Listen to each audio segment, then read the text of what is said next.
Hello my dear students and welcome in our YouTube channel in Aryan education and foundation.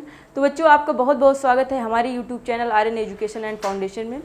बच्चों, आज आप लोग class 10th science का syllabus देखने वाले हैं। आप क्लास 10th साइंस में क्या पढ़ेंगे, साइंस में कौन कौन से चैप्टर आपके फिजिक्स के हैं, कौन आपका चैप्टर केमिस्ट्री का है, कौन सा चैप्टर आपका बायो का है, और आपको उस चैप्टर के अंदर क्या क्या पढ़नी है, क्या क्या चीज़ें हैं, वो सारा डिस्कशन हम लोग इसी वीडियो में करने वाले हैं।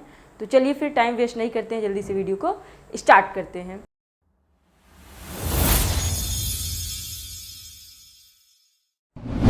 तो बच्चों देखिए, हमारा जो साइंस का सिलेबस है वो यही हमारा साइंस का सिलेबस है। इसमें देखिए यही सारे चैप्टर्स आपको साइंस में पढ़ने हैं। टोटल आपके 13 चैप्टर्स हैं, आपको 13 चैप्टर साइंस के अंतर्गत पढ़ने हैं। तो एक एक चैप्टर हम लोग देखेंगे, कौन सा चैप्टर आपका केमिस्ट्री का है, कौन सा फिजिक्स का है, कौन सा बायो का है, ठीक है। तो इसमें देखिए हमारा जो फर्स्ट चैप्टर है वो है केमिकल रिएक्शन एंड इक्वेशन। पहला चैप्टर है हमारा केमिकल रिएक्शन एंड इक्वेशन। इसमें आप लोग केमिकल रिएक्शन एंड इक्वेशंस के बारे में पढ़ेंगे। केमिकल रिएक्शंस क्या होते हैं, केमिकल इक्वेशंस क्या होते हैं, रिएक्टेंट्स क्या होता है, प्रोडक्ट क्या होता है। साथ साथ आप इसमें देखेंगे कौन से रिएक्शंस होते हैं, जैसे कि कॉम्बिनेशन रिएक्शन क्या है, डिस्प्लेसमेंट रिएक्शन क्या है, डबल डिस्प्लेसमेंट रिएक्शन क्या है, डीकम्पोजिशन रिएक्शन के बारे में पढ़ेंगे। तो ये सारे रिएक्शंस के बारे में इस चैप्टर में यानी chemical reaction and equation chapters में हम लोग इन्हीं सारे इक्वेशंस का डिस्कशन करते हैं, ठीक है। और इसमें देखेंगे आप लोग, इसी चैप्टर में देखेंगे कि आप केमिकल इक्वेशन को कैसे बैलेंस कर सकते हैं, ठीक है। कैसे अनबैलेंस केमिकल इक्वेशन को कैसे बैलेंस किया जाता है। तो ये सारे टॉपिक्स आपको जो पढ़ने हैं, ये आपका जो है chemical equation and reaction and equation chapter में आप पढ़ेंगे। उसके बाद हमारा जो सेकेंड चैप्टर है एसिड बेसिस एंड सॉल्ट्स। ये भी हमारा एक केमिस्ट्री का चैप्टर है, ठीक है। ये चारों चैप्टर्स आपके चैप्टर फर्स्ट, चैप्टर सेकेंड, ये chapter third metals and non metals, carbon and it's compounds, ये चारों चैप्टर आपके केमिस्ट्री के अंतर्गत ही आते हैं। तो साइंस में ये चारों चैप्टर आपके केमिस्ट्री में आपको पढ़ना है, ठीक है। केमिस्ट्री में पढ़ना है, जिसमें पहला चैप्टर आपका था केमिकल रिएक्शन एंड इक्वेशन। मैंने बता दिया कि आप इसमें क्या पढ़ेंगे, जैसे कॉम्बिनेशन रिएक्शन हो गया, decomposition reaction, displacement reaction, double displacement reaction, ये सारे रिएक्शंस आप लोग पहले चैप्टर में आप लोग को पढ़ना है। उसके बाद हमारा सेकंड चैप्टर होता है एसिड बेसिस एंड सॉल्ट्स। इसमें आप लोग एसिड के बारे में पढ़ेंगे कि एसिड क्या होता है, मेटल से रिएक्ट करता है तो कब क्या बनता है, ठीक है।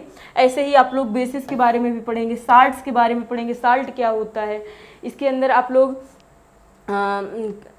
आप लोग सोडियम हाइड्रोक्साइड के बारे में भी पढ़ेंगे कि सोडियम हाइड्रोक्साइड क्या होता है, वॉशिंग सोडा क्या होता है। तो ये सारी चीज़ें हम लोग किस चैप्टर में पढ़ते हैं, ये सारी चीज़ें हम लोग second chapter acid basis and salt में पढ़ेंगे। उसके बाद नेक्स्ट चैप्टर है हमारा metals and non metals. Metals को हिंदी में कहते हैं धातु, मेटल्स को हिंदी में कहते हैं धातु, और नॉन मेटल्स को कहते हैं अधातु, ठीक है। तो मेटल्स और नॉन मेटल्स की यहाँ पर हम लोग फिजिकल प्रॉपर्टीज़ देखेंगे। फिजिकल प्रॉपर्टीज़ यानी जैसे मेलेबिलिटी क्या होती है, डक्टिलिटी क्या होती है, ये सारी चीज़ें हम लोग क्या पढ़ेंगे, फिजिकल प्रॉपर्टीज़ में पढ़ेंगे। उसके बाद फिर मेटल्स एंड नॉन मेटल्स की यहाँ पर केमिकल प्रॉपर्टीज़ भी हम लोग पढ़ेंगे।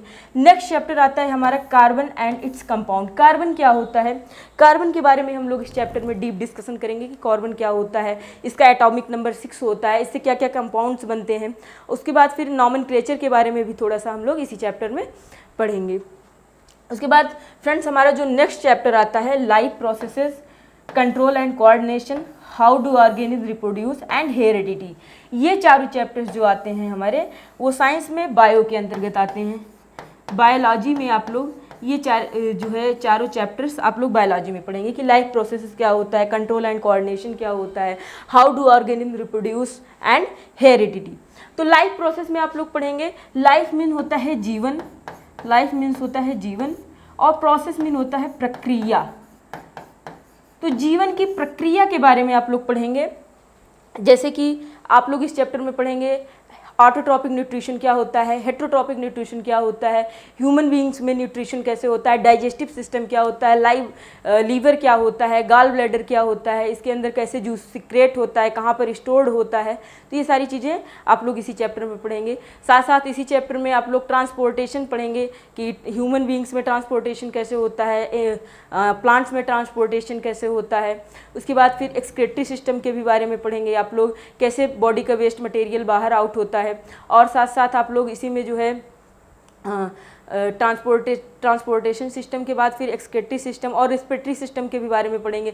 रिस्पिरेशन कैसे होता है ह्यूमन बींग्स में, और साथ साथ आप लोग एक्सक्रीटरी सिस्टम इन प्लांट्स में भी पढ़ेंगे कि एक्सक्रीटरी सिस्टम प्लांट्स में कैसे होता है, कैसे वेस्ट मटेरियल प्लांट्स में बाहर किया जाता है।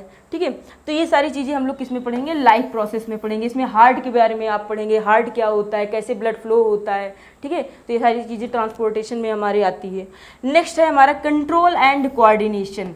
कंट्रोल एंड कोऑर्डिनेशन क्या होता है, इसमें आप लोग माइंड्स के बारे में पढ़ेंगे कि हमारा मिड ब्रेन क्या होता है। ठीक है, उसके बाद फिर इसमें ब्रेन्स के बारे में आप अलग अलग पार्ट्स पढ़ेंगे। मिड ब्रेन, पश्चिम मस्तिष्क क्या होता है, यानी पीछे का मस्तिष्क क्या होता है, ये सारी चीज़ें आप लोग इस चैप्टर में पढ़ेंगे। कंट्रोल एंड कोऑर्डिनेशन में आप कैसे कंट्रोल करते हैं, जैसे कि मान लीजिए कोई गर्म तावा है और आप उसे टच कर रहे हैं, तो कैसे आपको पता चल जाता है, तुरंत कैसे आपको सेंसेशन मिलता है कि हाँ ये गर्म है, तुरंत हाथ हटाना है ना। तो ये सारी चीज़ें माइंड के अंदर आती हैं। तो ये सब कुछ आप लोग इसी में पढ़ेंगे, कंट्रोल एंड कोऑर्डिनेशन चैप्टर में। नेक्स्ट चैप्टर है हमारा how do organism reproduce. Reproduce मतलब होता है प्रजनन। तो ऑर्गेनिज्म कैसे प्रजनन करते हैं, कैसे रिप्रोड्यूस होते हैं। जैसे कि आप लोग अमीबा के बारे में देखेंगे, कैसे अमीबा एक सेल से डिवाइड होकर डबल सेल में जो है चेंज हो जाता है। तो ये सारी चीज़ें किस में पढ़ेंगे हम लोग, ये सारी चीज़ें हाउ डू ऑर्गेनिज्म रिप्रोड्यूस, इसमें मतलब ऑर्गेनिज्म में प्रजनन कैसे होता है, रिप्रोडक्शन सिस्टम क्या होता है, ये सारी चीज़ें हम लोग इस चैप्टर में पढ़ेंगे। उसके बाद नेक्स्ट आता है हेरिडिटी। हेरिडिटी क्या होती है, अनुवांशिकता। हमें अपने फादर मदर से क्या चीज़ें मिल रही हैं, कौन सी बीमारियाँ मिल रही हैं, कौन सी अच्छी चीज़ें मिल रही हैं, ये सारी चीज़ें हमें किस में पढ़ना है, हेरिडिटी चैप्टर में पढ़ना है। इसकी मीनिंग होती है अनुवांशिकता। अनुवांशिकता। उसके बाद हमारा फिजिक्स का चैप्टर स्टार्ट हो जाता है यहाँ पर। उसके बाद देखिए हमारे यहाँ पर फिजिक्स का चैप्टर स्टार्ट होता है, लाइट रिफ्लेक्शन एंड रिफ्रैक्शन। ये हमारा फिजिक्स का चैप्टर है। The human I and the colourful world, electricity, magnetic effects of electric current. ये चारों हमारे क्या है, फिजिक्स के चैप्टर हैं। इसको हमें फिजिक्स में पढ़ना है। ये चारों चैप्टर्स को हमको फिजिक्स में पढ़ना है। और इन्वायरमेंट, ये हमारे नेचर रिलेटेड चैप्टर है, प्रकृति से रिलेटेड चैप्टर है। इसको भी हम पढ़ेंगे, चैप्टर 13 भी हम लोग पढ़ेंगे। देखिए लाइट रिफ्लेक्शन एंड रिफ्रैक्शन क्या होता है, इस चैप्टर में आप लोग पढ़ेंगे लाइट के बारे में, प्रकाश क्या होता है, रिफ्लेक्शन कैसे होता है, रिफ्रैक्शन क्या होता है, स्फेरिकल मिरर्स क्या होते हैं, कॉनकेव मिरर क्या होता है, कॉन्वेक्स मिरर क्या होता है। उसके बाद आप लोग देखेंगे कॉन्वेक्स लेंस क्या होता है, कॉन्वेक्स लेंस, कॉनकेव लेंस क्या होता है। ये सारी चीज़ें हम लोग लाइट चैप्टर में पढ़ते हैं। लाइट जब हमारे आँखों पर पड़ती है तो कैसे इमेजेस बनते हैं, ये सारी चीज़ें किस चैप्टर में पढ़ेंगे, ये लाइट रिफ्लेक्शन एंड रिफ्रैक्शन में पढ़ेंगे।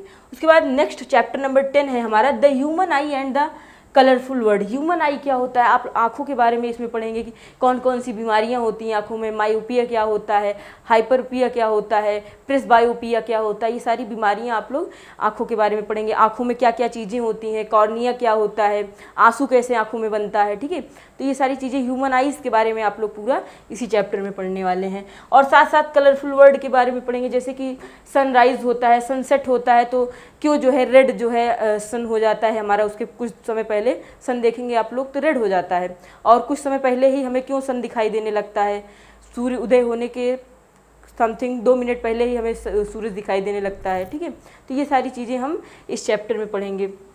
नेक्स्ट है हमारा इलेक्ट्रिसिटी।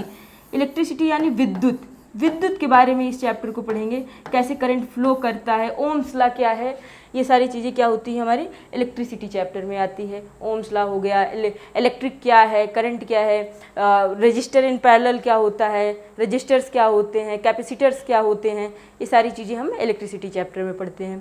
नेक्स्ट है हमारा chapter number 12 magnetic effects of electric current. Magnetic effects क्या होता है इलेक्ट्रिक करंट पर, इलेक्ट्रिक करंट पर मैग्नेटिक इफेक्ट्स क्या क्या होते हैं। ठीक है, और राइट हैंड थंब रूल्स, ये सारी चीज़ें हमारी किस चैप्टर में आती है, इसी चैप्टर में आती है, magnetic effect of electric current. ठीक है, राइट हैंड थंब रूल्स पढ़ेंगे आप लोग, फ्लेमिंग्स लेफ्ट हैंड रूल पढ़ेंगे। तो ये सारी चीज़ें इस चैप्टर नंबर 12 में पढ़ेंगे। नेक्स्ट हमारा आवर इन्वायरमेंट से रिलेटेड चैप्टर है, ठीक है। ये भी एक फिजिक्स का ही चैप्टर है, या नेचर से आप कह सकते हैं, नेचर से रिलेट करता है चैप्टर थोड़ा सा। तो आवर इन्वायरमेंट, इसमें हमारे पर्यावरण के बारे में आप लोग पढ़ेंगे कि हमारा इन्वायरमेंट क्या है, कैसे है, ठीक है, सारी चीज़ें कहाँ से बनी है। तो आप इसका थोड़ा सा स्क्रीनशॉट ले लीजिए, आपको क्या इस चैप्टर में पढ़ना है। आप इसका स्क्रीनशॉट थोड़ा सा ले लीजिए कि आपको इस चैप्टर में क्या पढ़ना है, क्या नहीं पढ़ना है, क्या इंपॉर्टेंट चीज़ें हैं। आपको सिलेबस जैसे पता होना चाहिए कि आपको सिलेबस पता रहेगा तो आपको यही टॉपिक पढ़ना है, यही टॉपिक नहीं पढ़ना है, ठीक है।